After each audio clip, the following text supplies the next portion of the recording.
Have you ever wondered what it takes to unite a land of warring kingdoms?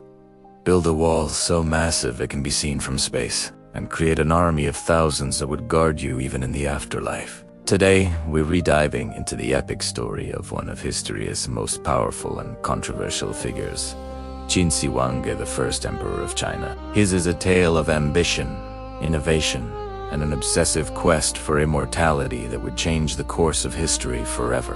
Before there was China, it was chaos. For over 250 years, during a period aptly named the Warring States, 7 major kingdoms were locked in a brutal, relentless struggle for supremacy. It was an era of constant warfare, shifting alliances, and profound philosophical thought into this turbulent world.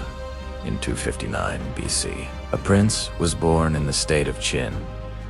His name was Ying Zhang. The state of Qin was a force to be reckoned with. Located on the western frontier, it was often seen as less cultured by its eastern rivals. But what it lacked in refinement, it more than made up for in military might and ruthless efficiency. The Qin government was built on the principles of legalism, a philosophy that advocated strict laws, harsh punishments, and absolute state control. This philosophy prioritized agricultural production and military strength above all else, forging Qin into a formidable war machine. Ying Zhang ascended the throne at the tender age of 13. For the first several years, his rule was guided by a powerful regent, El Bui. But this was no ordinary young king. Ying Zhang was sharp, ambitious, and utterly determined. By the time he was 22, he had seized full control of the government, ousting his regent and consolidating his power. With the full might of the Qin state at his command, he set his sights on a goal that had eluded everyone for centuries: the unification of all under heaven. Starting in 230 BC, Ying Zhang launched a series of swift, merciless military campaigns, one by one. The other 6 states fell to the might of his armies. He conquered the Han, Tentesao, the Wei, the Xie, the Yan, and finally, in 221 BC, the Qi.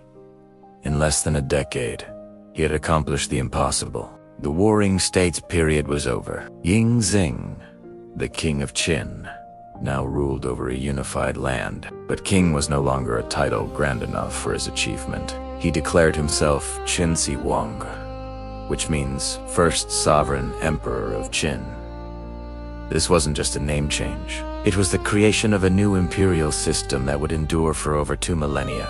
He was no longer just a king among kings. He was the one and only emperor, the son of heaven. With the wars won, Qin Shi Huang faced an even greater challenge: how to govern this vast, newly unified territory and prevent it from fracturing back into warring states. His solution was radical and decisive centralization. He abolished the old feudal system, where nobles ruled their own lands. Instead, he divided the empire into 36 commanderies, each governed by officials he appointed directly. This ensured that loyalty was to the emperor and the central government, not to local lords. But his reforms didn't stop there. He standardized everything. Imagine trying to run a country where every state has its own currency, its own system of weights and measures, and even its own writing style. It would be a logistical nightmare. Qin Shi Huang enforced a single currency, a single system of weights and measures, and even a standardized axle width for carts. This last one might sound odd, but it meant that all carts could travel on the same ruts in the roads, dramatically improving transportation and trade across the empire. Perhaps his most significant standardization was language. While different regions still spoke their own dialects, he mandated a single, unified written script. This was a stroke of genius.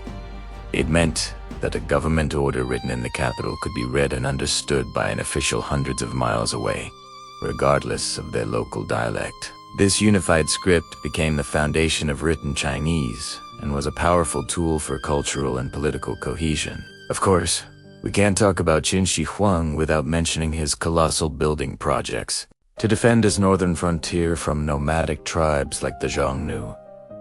He ordered the connection and reinforcement of existing defensive walls. This monumental undertaking was the precursor to what we now know as the Great Wall of China. While the wall we see today was mostly built during the later Ming Dynasty, it was Qin Shi Huang who laid its conceptual and physical foundations, mobilizing hundreds of thousands of laborers in a massive feat of engineering and human will. He also built a vast network of roads, totaling over 4,000 miles, connecting his capital Xianyang to the far-flung corners of his empire.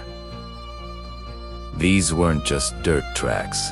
They were imperial highways that facilitated military movements, communication, and commerce, knitting the new empire together. However, this legacy of unity came at a terrible cost. Qin Shi Huang's rule was autocratic and brutal.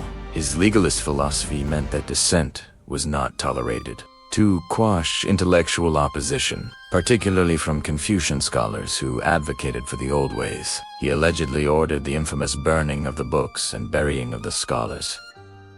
In 213 BC, he commanded the burning of most historical records and philosophical texts from other states, sparing only books on medicine, agriculture, and divination.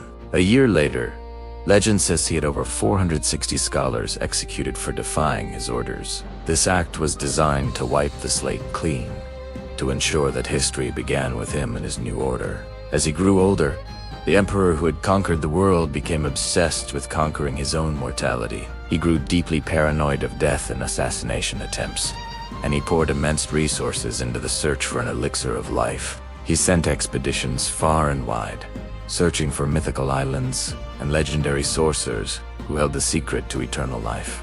Ironically, some historians believe the elixirs he consumed, which often contained mercury, may have hastened his death by poisoning him. While he sought life in this world, he also meticulously prepared for the next. Near the modern city of Xi'an, he commissioned the construction of a gargantuan mausoleum, a tomb complex built to be a microcosm of his empire. For 38 years, over 700,000 laborers toiled to build this underground palace, and guarding it for eternity was his silent, loyal army. Discovered by farmers in 1974, the Terracotta Army is one of the most astonishing archaeological finds in history. Thousands of life-sized clay soldiers, chariots, and horses were buried in pits near the emperor's tomb, each one uniquely detailed, from their facial expressions to their armor.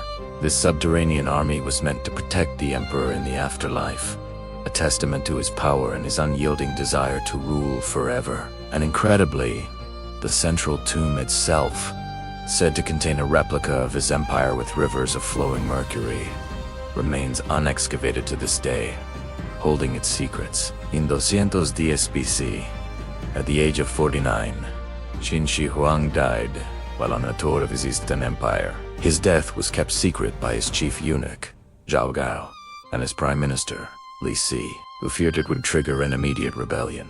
They forged a fake imperial decree, ordering the emperor's chosen heir to take his own life, and installing a more pliable younger son on the throne instead. But the Qin dynasty, built on the strength of one man, could not survive without him.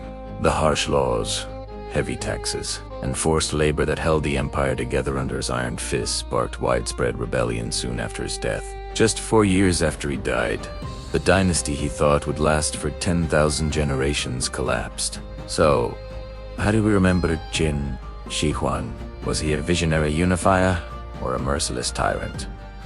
The truth is, he was both. He was a ruthless conqueror whose methods were brutal, causing immense suffering.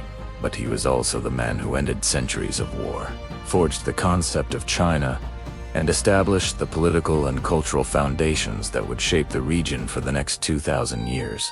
His legacy is a powerful reminder that history is rarely black and white.